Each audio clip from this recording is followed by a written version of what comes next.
Analisis dampak lingkungan. A. Definisi AMDAL. AMDAL adalah kajian mengenai dampak besar dan penting suatu usaha dan atau kegiatan yang direncanakan pada lingkungan hidup yang diperlukan bagi proses pengambilan keputusan tentang penyelenggaraan suatu usaha atau kegiatan. Analisis mengenai dampak lingkungan atau AMDAL adalah kajian mengenai dampak besar dan penting suatu usaha atau kegiatan yang direncanakan pada lingkungan hidup yang diperlukan bagi proses pengambilan keputusan tentang penyelenggaraan usaha dan kegiatan di Indonesia. B. Dokumen AMDAL terdiri dari yang pertama, dokumen kerangka acuan analisis dampak lingkungan hidup atau KANDAL. Yang kedua, dokumen analisis dampak lingkungan hidup atau ANDAL. Yang ketiga, dokumen rencana pengelolaan lingkungan hidup atau RKL. Yang keempat, dokumen rencana pemantauan lingkungan hidup atau RPL. Pihak-pihak yang terlibat dalam proses AMDAL adalah yang pertama, Komisi Penilai AMDAL, komisi yang bertugas menilai dokumentasi AMDAL. Yang kedua, pemerkasa orang atau badan hukum yang bertanggung jawab atas suatu rencana usaha dan atau kegiatan yang akan dilaksanakan. Yang ketiga, masyarakat yang berkepentingan, masyarakat yang terpengaruh atas segala bentuk keputusan dalam proses AMDAL. C. Maksud pekerjaan penyusunan AMDAL adalah sebagai berikut. Yang pertama, mengidentifikasi kegiatan proyek pada beberapa tahap antara lain prakonstruksi, konstruksi, operasi, dan pasca operasi, terutama pada aspek yang diperkirakan akan menimbulkan dampak penting terhadap lingkungan. Yang kedua, mengidentifikasi zona awal terkait dengan area kegiatan proyek baik di tapak proyek maupun di sekitar lokasi proyek. Yang ketiga, memperkirakan dan mengevaluasi dampak penting timbal balik antar lingkungan dengan kegiatan proyek. Yang keempat, menyusun rencana pengelolaan lingkungan atau RKL dan rencana pemantauan lingkungan atau RPL untuk melaksanakan pengelolaan lingkungan. D. Guna AMDAL. Yang pertama, membantu proses pengambilan keputusan tentang kelayakan rencana proyek. Yang kedua, memberi masukan untuk penyusun desain rinci proyek berkaitan dengan peralatan pengelolaan dan pelindungan lingkungan. Yang ketiga, menjadi arahan bagi pemakasa dan melaksanakan pengelolaan dan pemantauan lingkungan. Yang keempat, memberi informasi kepada masyarakat dan pihak yang terkait mengenai rencana kegiatan. Yang kelima, bahan bagi perencanaan pembangunan wilayah. Yang keenam, membantu proses pengambilan keputusan tentang kelayakan lingkungan hidup dari rencana usaha dan atau kegiatan. Yang ketujuh, memberi masukan untuk penyusunan desain rinci teknis dari rencana usaha dan atau kegiatan. Yang kedelapan, memberi masukan untuk penyusunan rencana pengelolaan dan pemantauan lingkungan hidup. Yang kesembilan, memberikan informasi bagi masyarakat atas dampak yang ditimbulkan dari suatu rencana usaha. Yang kesepuluh, kegiatan memberikan alternatif solusi minimal dampak negatif yang digunakan untuk pengambil keputusan tentang penyelenggaraan dan atau izin usaha untuk kegiatan. Ruang lingkup AMDAL.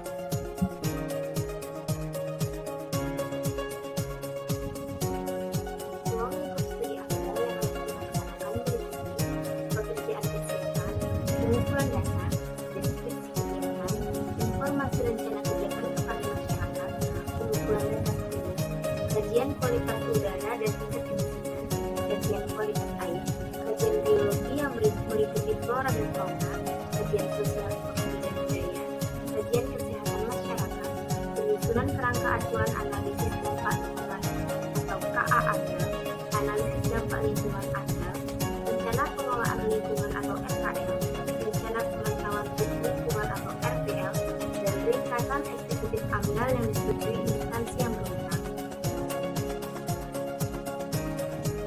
Selanjutnya yaitu F, proses penapisan atau screening wajib AMDAL. Proses yang pertama yaitu proses pengumuman dan konsultasi kepada masyarakat. Yang kedua, penyusunan dan penilaian KA AMDAL atau scoping. Yang ketiga, penyusunan dan penilaian AMDAL, RKL dan RPL. Proses perapisan atau kerap juga disebut proses penapisan atau kerap juga disebut proses seleksi kegiatan wajib AMDAL, yaitu menentukan apakah suatu rencana kegiatan tersebut wajib menyusun AMDAL atau tidak.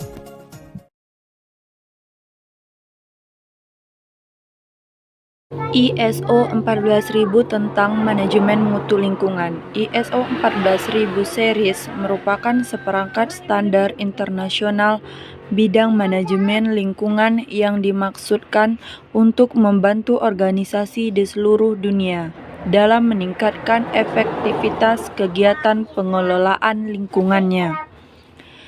ISO 14000 series mencakup beberapa kelompok perangkat pengelolaan lingkungan, antara lain sistem manajemen lingkungan, audit lingkungan, evaluasi kinerja lingkungan, ekolabel, dan kajian daur hidup produk. Penerapan standar ISO 14000 berpotensi untuk antara lain 1. Meningkatkan citra organisasi, 2. Meningkatkan kinerja lingkungan organisasi, 3. Menentukan penataan terhadap ketentuan peraturan perundang-undangan pengelolaan lingkungan, 5. Mengurangi resiko usaha, 6. Meningkatkan efisiensi kegiatan, 7. Meningkatkan daya saing, 8. Meningkatkan komunikasi internal dan hubungan baik dengan berbagai pihak berkepentingan, 9. Perbaikan manajemen organisasi dengan menerapkan perencanaan, pelaksanaan, pengukuran, dan tindakan perbaikan. Plan, do, check. Penerapan ISO 14000 tidak menggantikan peraturan perundang-undangan pengelolaan lingkungan. Walaupun bersifat sukarela, penerapan ISO 14000 diharapkan dapat melengkapi pelaksanaan ketentuan peraturan perundang-undangan pengelolaan lingkungan oleh organisasi pelaksanaan kegiatan usaha. Selanjutnya yaitu pihak berkompeten dalam AMDAL. Pihak yang bertanggung jawab terhadap penilaian AMDAL adalah pemerintah, dalam hal ini diwakili oleh Kementerian Lingkungan Hidup, Bakosur Tanal, dan semua pemerintah daerah khususnya Badan Pengelolaan Lingkungan Hidup Daerah atau disingkat dengan BPLHD yang ada pada masing-masing daerah. Selain itu, ada hakikat eksternalitas. Eksternalitas adalah suatu efek samping dari suatu tindakan pihak tertentu terhadap pihak lain, baik dampak yang menguntungkan maupun yang merugikan. Juga dalam kenyataannya, dampak negatif maupun dampak positif bisa terjadi secara bersamaan. Selanjutnya, macam-macam eksternalitas terbagi menjadi dua, yaitu eksternalitas produksi dan eksternalitas konsumsi, di mana eksternalitas produksi terbagi lagi menjadi dua, yaitu eksternalitas ekonomi produksi dan eksternalitas disekonomi produksi. Dan eksternalitas konsumsi juga terbagi menjadi dua, yaitu eksternalitas ekonomi konsumsi dan eksternalitas disekonomi konsumsi. B. Jenis dan faktor penyebab eksternalitas. Yang pertama, dampak satu produsen terhadap produsen lain. Suatu kegiatan produksi dikatakan mempunyai dampak eksternal terhadap produsen lain jika kegiatannya itu mengakibatkan terjadinya perubahan atau pergeseran fungsi produksi dari produsen lain. Termasuk dalam dampak atau efek kategori ini yaitu meliputi biaya pemurnian atau pembersihan air. Yang kedua, dampak produsen terhadap konsumen, yaitu suatu produsen dikatakan mempunyai eksternal efek terhadap konsumen jika aktivitasnya mengubah atau menggeser fungsi utilitas rumah tangga, yang meliputi berkurangnya fasilitas daya tarik alam karena pertambangan, bahaya radiasi dari stasiun pembangkit, serta polusi air. Yang ketiga, dampak konsumen terhadap konsumen lain. Dampak konsumen terhadap konsumen lain ini terjadi jika aktivitas seseorang atau kelompok tertentu mempengaruhi atau mengganggu fungsi utilitas konsumen yang lain. Dampak atau efek dari kegiatan ini dapat terjadi dalam berbagai bentuk, contohnya seperti bisingnya suara alat pemotong rumput tetangga, adanya kebisingan, bunyi radio, dan asap rokok seseorang terhadap orang sekitarnya. Yang keempat, dampak konsumen terhadap produsen, di mana dampak ini terjadi ketika aktivitas konsumen mengganggu fungsi produksi suatu produk atau kelompok produsen tertentu. Misalnya, terjadi ketika limbah rumah tangga terbuang ke aliran sungai dan mencemarinya, sehingga mengganggu perusahaan tertentu yang memanfaatkan air bersih. C. Faktor-faktor penyebab eksternalitas. Yang pertama, keberadaan barang publik. Barang publik adalah barang yang apabila dikonsumsi oleh individu tertentu tidak akan mengurangi konsumsi akan barang tersebut. Terdapat dua ciri utama dari barang publik ini, yaitu yang pertama, barang ini merupakan konsumsi umum yang dicirikan oleh penawaran gabungan dan tidak bersaing dalam mengkonsumsinya. Dan yang kedua, tidak eksklusif dalam pengertian bahwa penawaran tidak hanya diperuntukkan untuk seseorang saja. Yang kedua, sumber daya bersama. Keberadaan sumber daya bersama terhadap sumber daya tertentu ini tidak jauh berbeda dengan keberadaan barang publik di atas. Sumber daya ini terbuka bagi siapa saja yang ingin memanfaatkannya. Namun, tidak seperti barang publik. Sumber daya milik bersama memiliki sifat bersaing karena pemanfaatannya oleh seseorang akan mengurangi peluang bagi orang lain untuk melakukan hal yang sama. Yang ketiga, ketidaksempurnaan pasar. Ketidaksempurnaan pasar ini terjadi misalnya seperti praktek monopoli dua karta. Contoh konkret dari peraturan ini ialah organisasi negara-negara pengekspor minyak dengan memproduksi dalam jumlah yang lebih sedikit, sehingga mengakibatkan meningkatnya harga yang lebih tinggi dari normal. 4. Kegagalan pemerintah. Kegagalan pemerintah banyak diakibatkan tarikan kepentingan pemerintah itu sendiri atau kelompok tertentu yang tidak mendorong efisiensi. Biasanya, kelompok tertentu untuk mencari keuntungan melalui proses politik. Pencarian keuntungan bisa dalam berbagai bentuk. Yang pertama, melakukan lobby dan usaha-usaha lain yang memungkinkan diberlakukannya aturan yang melindungi serta menguntungkan mereka. Yang kedua, melakukan proteksi berlebihan untuk barang-barang tertentu. Dan yang ketiga, dilakukan oleh aparat yang mempunyai otoritas tertentu sehingga pihak-pihak yang berkepentingan bisa memberikan uang jasa atau uang pelicin. D. Solusi pemerintah dan swasta terhadap eksternalitas. 1. Regulasi. Di Amerika Serikat, APA atau Environmental Protection Agency atau Badan Perlindungan Lingkungan Hidup adalah lembaga yang diserahi wewenang dan tugas untuk merumuskan, melaksanakan, dan mengawasi berbagai regulasi dalam melindungi lingkungan hidup. Bentuk regulasinya sendiri bermacam-macam. Adakala APA langsung menetapkan batasan polusi yang diperbolehkan perusahaan, dan terkadang APA mewajibkan pemakaian teknologi atau peralatan tertentu untuk mengurangi polusi yang dihasilkan oleh pabrik-pabrik. 2. Pajak pegawean dan subsidi. Pajak pegawean adalah pajak yang khusus diterapkan untuk mengoreksi dampak dan suatu eksternalitas negatif lazim. Diambil dari nama ekonom yang merumuskannya, yakni Arthur Figo. Para ekonom pada umumnya lebih menyukai pajak pegawean daripada regulasi sebagai cara untuk mengendalikan polusi, karena biaya penerapan pajak lebih murah bagi masyarakat secara keseluruhan. Mengapa demikian? Berikut adalah ilustrasi perbedaan antara penerapan regulasi dan pajak pegawean. Ada dua pabrik baja dan pabrik kertas yang masing-masing membuang limbah sebanyak 500 ton per tahun ke sungai. APA menilai limbah tersebut terlalu banyak dan berniat untuk menguranginya. Dua pilihan solusi yang tersedia adalah A. Regulasi. APA mewajibkan semua pabrik untuk mengurangi limbahnya hingga 300 ton per tahun. B. Pajak pegawean. APA mengenakan pajak sebesar 5 juta untuk setiap ton limbah yang dibuang oleh pabrik. Regulasi langsung membatasi ambang polusi, namun tidak ada jaminan para pemilik pabrik akan disiplin tentang hal itu. Sedang pajak pegawean memberikan insentif kepada para pemilik pabrik untuk sebanyak mungkin mengurangi polusinya. Atas alasan inilah para ekonom lebih memilih penerapan pajak, karena menurutnya cara ini lebih efektif untuk menurunkan polusi. 3. Izin polusi yang dapat diperjualbelikan. Dari sudut pandang efisiensi ekonomi, pemberian izin untuk berpolusi akan menjadi kebijakan yang baik. Salah satu keuntungan dari pasar hak berpolusi adalah alokasi atau pembagian izin berpolusi di kalangan perusahaan tidak akan menjadi masalah. Perusahaan yang paling mampu menurunkan polusi akan menjual hak berpolusi, sedang perusahaan yang mampu mengeluarkan biaya besar akan menjadi pembelinya. 4. Jenis-jenis solusi swasta.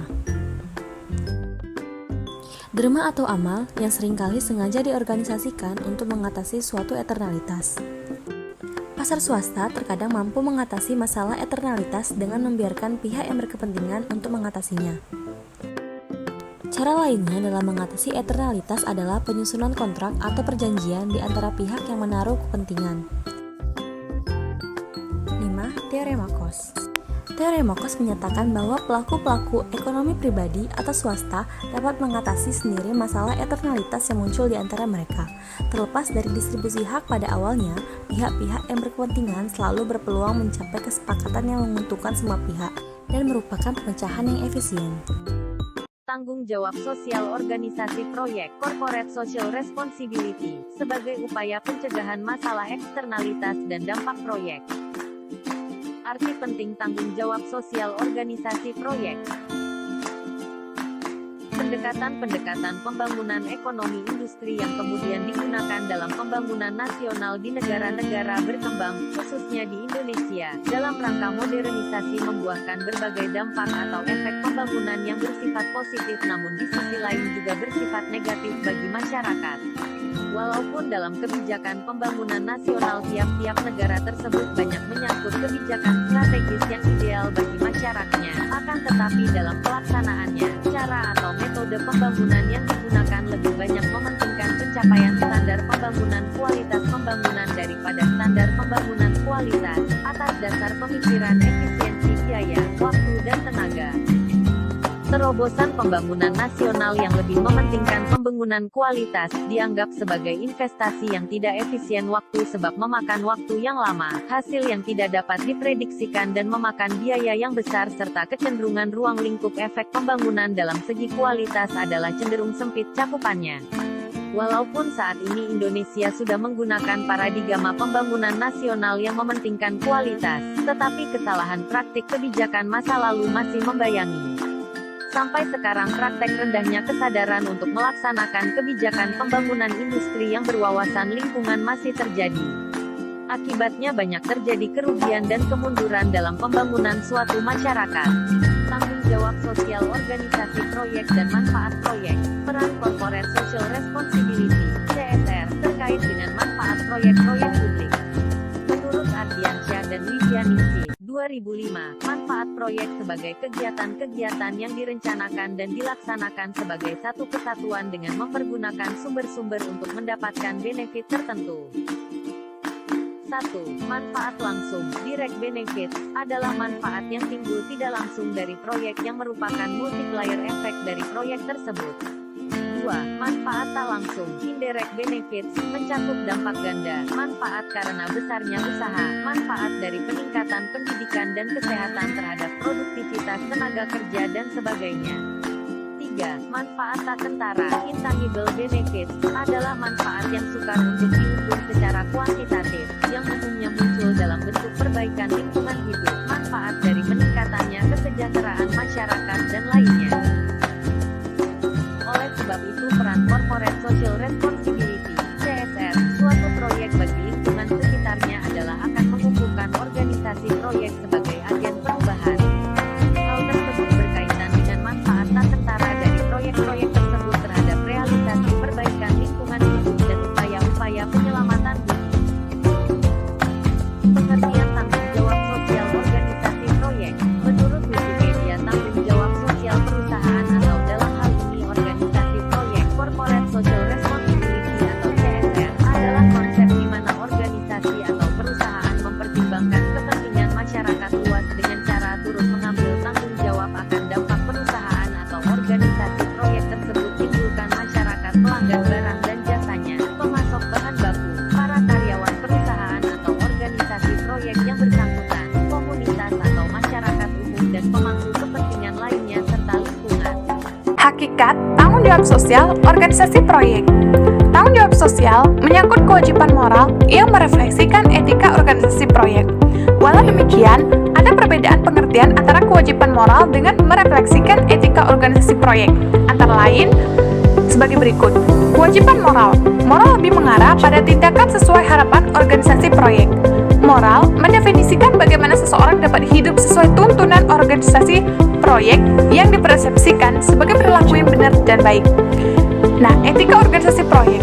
Etika lebih pada penataan batasan lingkungan organisasi proyek sekitar atau lebih pada pembuatan kerangka kerja untuk menghasilkan perilaku atau tindakan yang diharapkan oleh etika tersebut. Etika sistematis dan mendefinisikan dasar-dasar alasan penilaian moral yang dimiliki. Penilaian berdasarkan sudut pandang etika. 1. Bertindak dengan cara memuaskan. 2. Bertindak dengan sukarela, bukan semata-mata kewajiban. 3. Bertindak bukan karena rasa bersalah jika tidak melakukan. 4. Bertindak sesuai aturan yang berlaku.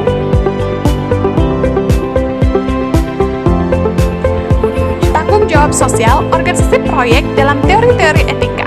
1. Teori deontologis berprinsip bahwa tindakan yang tepat adalah mencapai kemandirian akan konsekuensi-konsekuensi tindakan yang dilakukan organisasi proyek. 2. Teori teleologis menghasilkan paduan kedua untuk keputusan-keputusan yang menyangkut moral, di mana semua tindakan dievaluasi konsekuensi-konsekuensinya. 3. Pendekatan virtual atau maya. Satu pendekatan maya mencari kualitas institusi membuat suatu institusi menjadi bermoral. 4. Pendekatan keadilan. Keadilan berkaitan dengan permasalahan keterbukaan, fairness, entitlement, and deserve. 5. Pendekatan hak-hak dasar. Hak-hak dasar mencakup hak-hak hukum, politik, kaum pekerja, dan hak-hak asasi manusia. Hakikat tanggung jawab sosial organisasi proyek adalah sebagai salah satu wujud etika bisnis organisasi yang merupakan satu wujud perluasan dari kewajiban-kewajiban tetap organisasi proyek terhadap peraturan-peraturan negara yang tetap harus dipatuhi, dan sebagai wujud kesadaran sukarela organisasi proyek untuk meningkatkan kualitas hidup lingkungan dan semua konstituennya. Perlunya penataan ruang kawasan organisasi proyek. Di dalam tanggung jawab sosial organisasi proyek perlu dimasukkan upaya penataan ruang yang memadukan pembangunan antar sektor, terutama yang berkaitan dengan penanganan setelah masa kegiatan proyek. Tujuannya adalah agar ada keterpaduan antar sektor dan antar daerah, antar pemerintah pusat dan daerah, swasta dan masyarakat, yang mana kepentingan tersebut dituangkan dalam rencana tata ruang untuk mengatur kawasan yang berfungsi sebagai lindung fisik dari bencana alam dan untuk mengatur lokasi kawasan budidaya demi terjaganya keseimbangan ekologis bagi keberlangsungan hidup bumi dan manusia.